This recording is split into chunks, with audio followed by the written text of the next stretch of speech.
Alright, now I'm going to show you how to nail off EPDM on the roof edge after it's been installed up and over the parapet wall.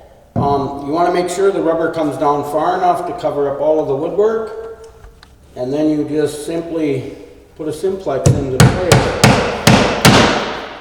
And that's what happens with simplexes. So you've got to be careful not to hit your fingers. The plywood, that really likes to bounce.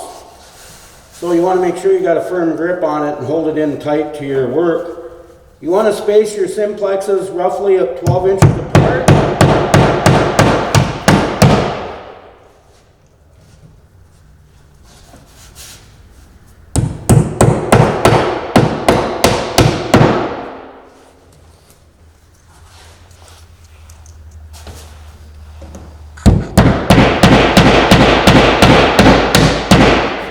And the reason that's simplexed in, it's temporary, holds it up until the sheet metal guys can come in and actually install your keeper in the coping over the top of the wall. And then that'll be trimmed back when they do it.